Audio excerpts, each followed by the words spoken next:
Guys ওই যে সাপ দেখা যাচ্ছে। বিসমিল্লাহ।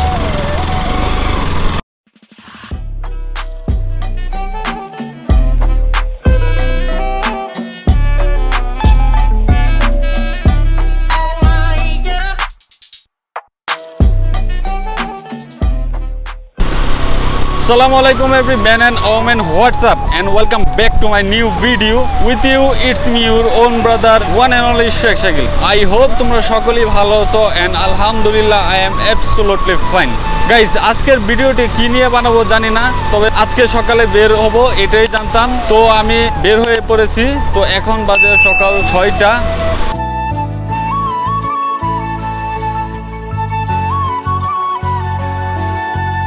গাইস, তো আমরা ওয়াদাদিঘির যে পুকুরের যে রাস্তাটি, ওই রাস্তাটি উঠে পড়েছি।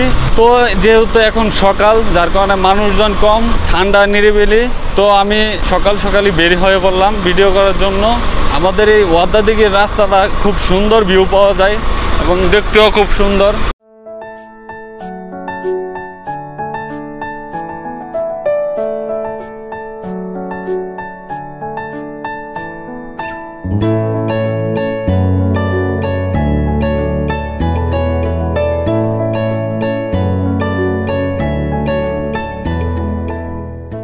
অলরাইট গাইস, আমরা ওয়াদাদিঘি চলে আসছি।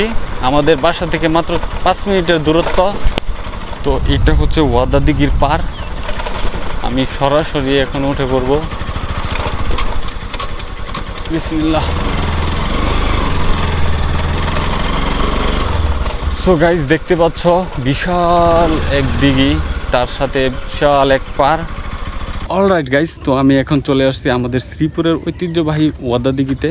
তো এইখানে দেখা যাচ্ছে খুবই সুন্দর, সকাল ওয়েদারটাও খুবই সুন্দর, তেমন একটা রোদ উঠে নাই। তো এখানে আসার উদ্দেশ্য হলো সকাল একটু ঘুরতে আসলাম।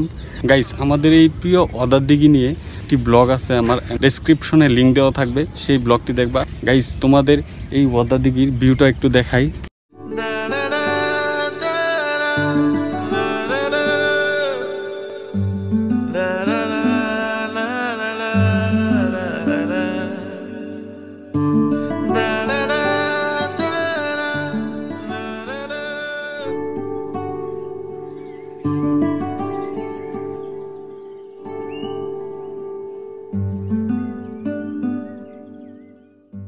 গাইস, ওই যে সাপ দেখা যাচ্ছে, এই যে, তো সকালবেলা অনেক সাপ দেখা যায়, আর বড় সাপ। ওকে গাইস, তো আমি যে এইখানে উঠার চেষ্টা করব, যদি এখানে সিঁড়ি নাই তো আমি এখানে লাফ দিয়ে উঠার চেষ্টা করব।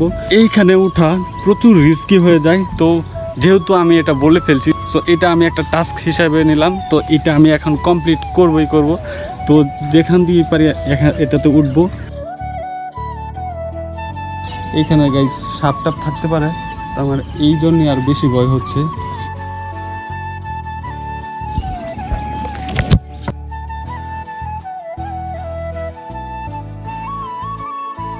Yes guys, I can. So আমি পেরে গেছি। তো এইখানে উঠে পড়লাম, দেখি এখানে সাপটা বসে আছে কিনা। সর্বনাশ হয়ে যাবে, সাপ দেখলে আমি খুবই ভয় পাই। সো গাইস, তোমাদের এখন সাপ দেখাবো। যে এখানে ছোট মাছ, যার কারণে সাপ এখানে বসে থাকে। এগুলো নর্মাল সাপ, তেমন ভয়ঙ্কর কোনো সাপ না। তো আপাতত সাপ দেখতেছি না, তো তোমাদেরকে দেখাই। এই যে এই দিঘিটির পশ্চিমে হচ্ছে মসজিদ এন্ড মাদ্রাসা। তো ওই যে ছাত্রছাত্রীরা তাদের মক্তব শেষ করে তো তারা একটু বাইরে খেলাধুলা করতেছে দেখা যাচ্ছে। এই হাঁস। তো গাইস, এইখানে অনেকটুকু থাকলাম। তো এখানে উঠা কঠিন, কিন্তু নামা খুবই সহজ। সো এখান থেকে এক লাফে নেমে পড়তে পারবো।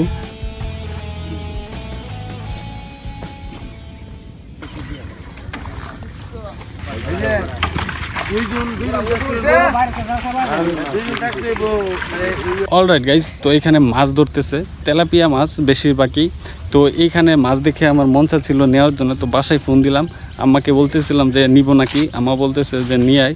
তো আমার কাছে তেমন টাকা নাই, তো বিকাশ থেকে টাকা উঠিয়ে আমাকে পে করতে হবে। তো এখান থেকে দেখি কয় কেজি মাছ নেওয়া যায়। আরও একবার তারা জাল ফালাবে, তো যার কারণে একটু লেট হবে। তো আমি এখন টাকাটা তুলে নিয়ে আসতেছি বিকাশ থেকে, লেটস গো। তো এখানে মুড়ে আসছিলাম টাকা তোলার জন্য বিকাশ থেকে। তো এখানকার দোকানগুলো সবই বন্ধ, একটাও খোলা নাই বিকাশের ঘরগুলোর মধ্যে।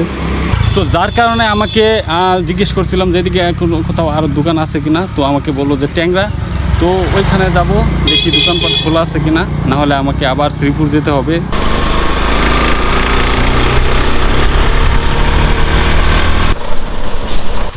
বিকাশের তো গাইস ট্যাংরা বাজারও একটি দোকান ছিল, যা ওইটাও বন্ধ। অলরাইট গাইস, তো এখানে টাকা তোলার জন্য এই মোড়ে আসছিলাম, দেন গেছিলাম হচ্ছে ট্যাংরা বাজারে। তো সেখানেও নাই, অনেক দূর গিয়ে টাকা তুলতে হয়েছে। তো এটা না বলি। তো এখন আসছি ব্যাগ নিতে।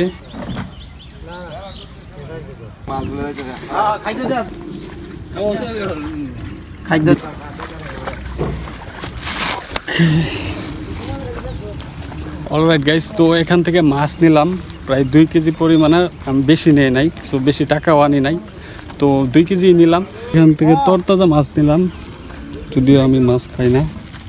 এখন আমি বাসায় চলে যাব। তো মাছ নিলাম, তো এগুলো নিয়ে এখন রান্না করে দিবে, তো খাবো। তো আজকের ব্লগটুকু এই পর্যন্তই রাখতেছি, দেখা হবে নতুন কোনো ব্লগে। সেই পর্যন্ত ভালো থাকবেন, সুস্থ থাকবেন, টেক কেয়ার, বাই বাই, খোদা হাফেজ।